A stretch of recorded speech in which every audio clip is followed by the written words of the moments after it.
Yes, sir. We're back with another edition of Fast Break Bets presented by BettingPros. You know me, know the voice, know the guys. Me, really real, Terrell Furman Jr. here at your service.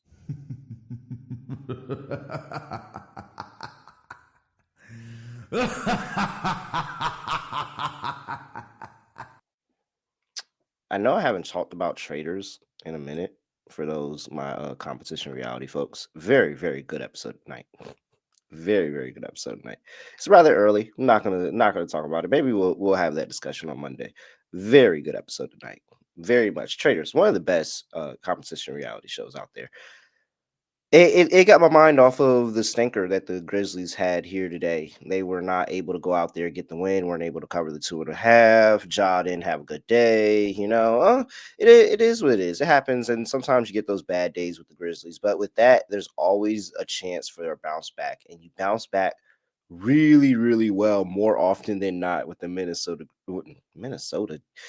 Okay, so how did what's with this? I feel like I have said Minnesota Grizzlies way too many times, and I don't know what it is. I don't know what it is. Memphis Grizzlies. You have a really good chance to bounce back with the Memphis Grizzlies, and I'll talk about that in a second. Yeah, I'm a kind of annoyed. It felt like the Grizzlies probably should have played better in that game. They kind of just came out very lackadaisical. We had a good trend, and it's funny because the trend actually did what the trend normally does. It was 3-2. The two teams that didn't cover were the Grizzlies and, of course, the Suns. But I wasn't betting them. I'm completely out on that Suns team. And then you had the Celtics and the Cavs, and it was somebody else that's escaping me, but it was one other team that was on the road. Magic. The Magic were able to cover. It's really annoying. I picked the wrong teams. And there was three teams that covered on the road, and I didn't pick those. But you know what? It is what it is. The correlated play, I'm not really thinking about that too much because if it hit, we would have been sitting there like, oh yeah, this is da da da. So sometimes they hit, sometimes they don't. But Keldon Johnson was really good. Came off the bench and got it going in the fourth quarter. He had 8 points in the first 10 minutes of the game, and he came in about. I want to say towards the back end of the third quarter, about 4 minutes left in that third quarter. And he was kind of, just kind of coasted to the fourth there. Then when the fourth quarter came in, he got a strong and one to the line and really started to find his footing and was able to get over that 10 and a half points for us. So really appreciate that. Keldon Johnson, shout out to VA. All right. I have two plays here for a Friday, and then I have a birthday bet to talk about that we'll be talking about over the weekend that I'll probably end up placing. You'll see why I'm not as enthusiastic about betting on my birthday this year than in years past. And that's a nice little tease. We'll talk about that a little bit later in the show.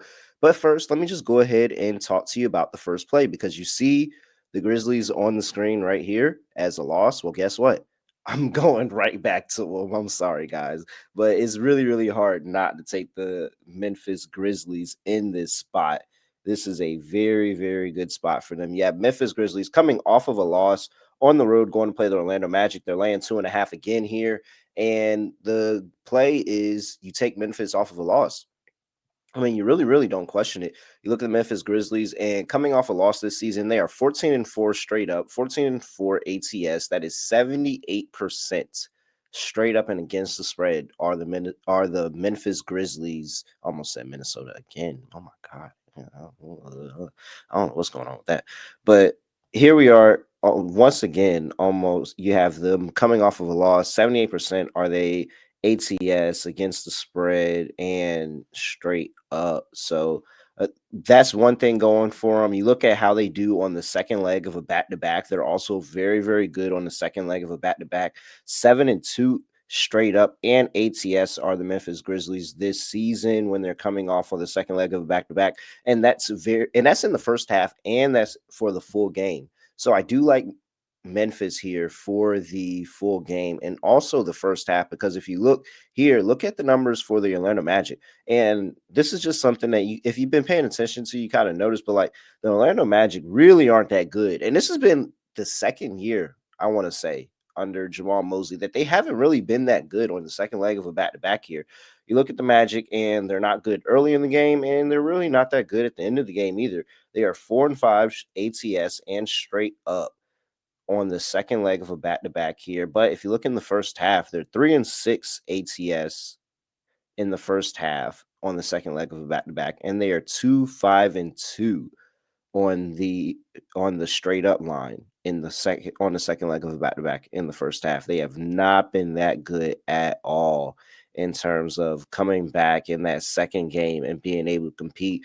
The Magic are a team that I'm really, really questioning, and I'm very curious to see what they look like in the second half of the season, because after they actually got Paolo Banchero and Franz Wagner healthy, they turned into the worst versions of themselves all season. And so they really haven't been a team that I've been able to trust recently. Meanwhile, I told you I really like this Memphis team. And I think that, losses don't come in big stretches for them. Like, they really, really figure it out, bounce back, come back the next night, and look like a completely different team. Look at the Memphis Grizzlies in the first half on the second leg of a back-to-back, and they are 8-1 ATS in the first half on the second leg of a back-to-back. So really, really good numbers for Memphis in the first half and in the full game on a back-to-back. Not good numbers for the Orlando Magic. Really good numbers for the Grizzlies coming off of a loss. All that adds up to I really like the Memphis Grizzlies, as I do in this game. Looking on the court, I just think that there are too many when you look at how deep Memphis can go, and the question marks that I have on the depth of Orlando in this spot right now, because it seems that they've just kind of struggled to put together, and they were able to get a good win against the team that they really should beat in the Atlanta Hawks. I'm just gonna challenge them to be able to do it again here, and yeah, Orlando at home, they haven't been as good at home as they've been in the early part of the season, typically because they haven't been playing the best basketball right now. So, yeah, I like Memphis, who, again, does play well on the road. You look at them as a road favorite this season. The Memphis Grizzlies are 9-3 ATS this season. As a road favorite, 9-3 ATS, 10-2 straight up. So they've been good on the road. They've been able to travel in hostile environments. They're coming off of a loss. Yes, took the L on Memphis yesterday. I am just going to say, forget it. Coming back to it, I have Memphis laying 2.5 here. Still waiting on the best of a first half number, so I haven't played the first half yet. But I'm on a Memphis first half and Memphis in the full game. I think they come back after the loss and they really, really dominate. I would have preferred for them to just go ahead and get the win, so I wouldn't have to worry about trying to play them after the loss here. But after the loss, I think we can recuperate what we got with Memphis, and this has been a really, really strong trend over the course of the entire season. So I like the Memphis Grizzlies here once again, laying 2.5. Here we go. All right, let's talk about Microsoft. Here we go. Microsoft can help you fuel your business boldest ideas with AI tools and guidance that lets you say, bring it on. You can have the Microsoft's challenger mindset, emphasizing the importance of pushing boundaries, striving for excellence, and turning challenges into opportunities. Microsoft is helping decision makers make informed decisions, sparking new ideas, and driving impactful change. Microsoft provides the tools and the expertise needed to tackle the biggest challenges with confidence. So we can empower everybody with AI solutions, simplified cloud and data management, and trustworthy, responsible AI. Whatever challenge you're facing, Microsoft empowers you with the expertise to say, bring it on. Visit Microsoft.com/challengers to learn more. All right. Let's see here. Let's get into it. We've got play number 2 going over to the prop bet cheat sheet.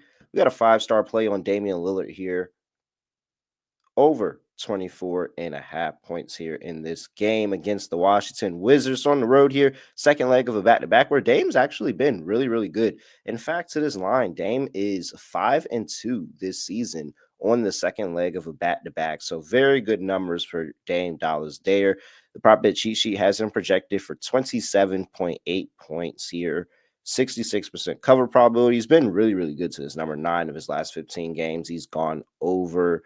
And he's just coming off of a bad stinker on the first leg of a back-to-back here, but he did play the Clippers, who are a pretty solid defensive team, and they have a lot of length, and I think they could throw a bunch of looks at them. But when now you're going up against the Washington Wizards, who don't play any kind of defense, and they've let guards kind of do whatever. I mean, we've seen the scoring go up. De'Aaron Fox just had 30 on him. Trey Young had 35. Donovan Mitchell had 33. Shoot, even Keon Johnson had 25 on him recently. So they haven't been able to guard the guard position that well at all. In fact, they are 30th in opponents' points per game scoring, especially to the guard position. You look at what Dame's done against this Washington Wizards team, and he's actually given them some good amount of buckets here. Had 25 in the last game, 31 in the game before that. So last two, he's gone over this line. I think that we can expect another really big game out of Dame Lillard here on the second level back-to-back, where I expect to see the Bucks come out here with some more intensity. And there's no Bobby Portis. Bobby Portis is suspended for 25 games, and it was really funny to see the Bobby Portis suspension come down, because I know we've talked about Bobby Portis and um, some of the antics that he may be participating in to help him have a bigger game. And it was funny to see that he got hemmed up for drug policy and he's out for 25 games.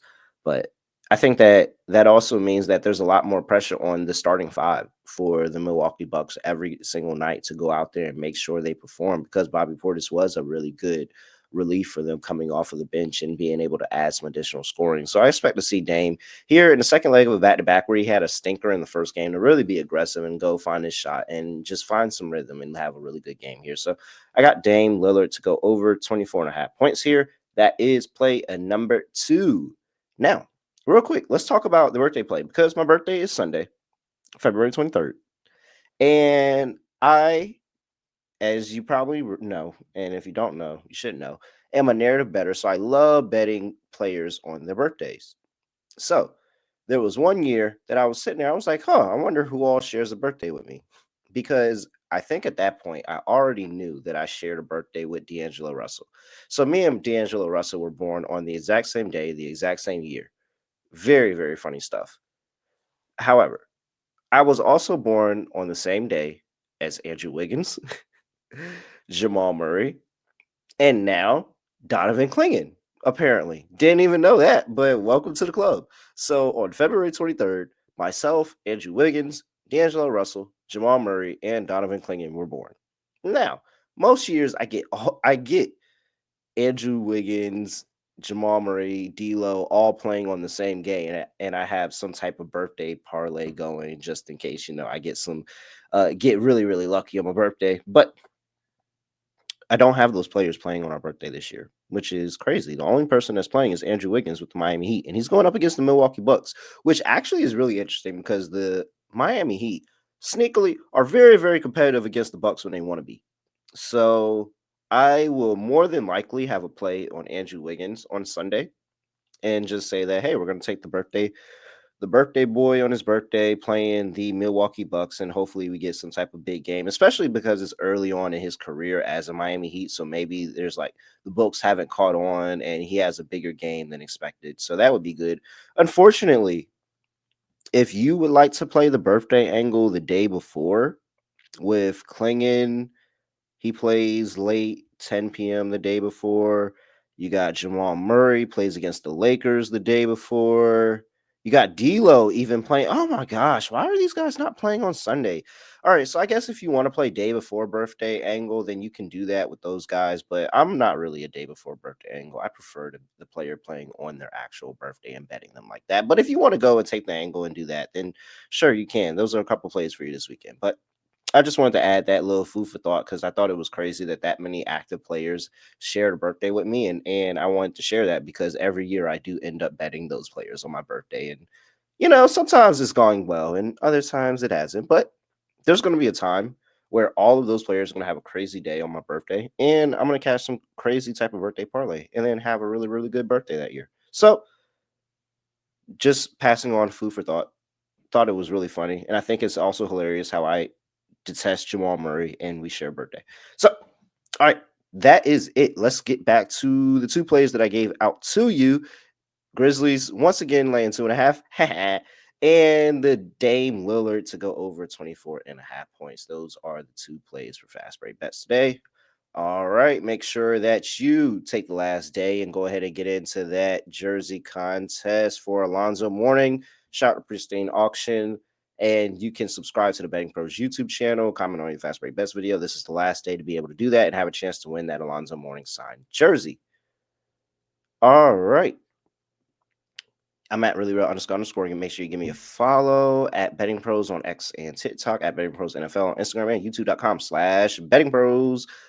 Hey, yeah, that's really it. Don't have anything else to say, nothing else to do. No other way of ending podcast. Just gonna do like this. We are out of here.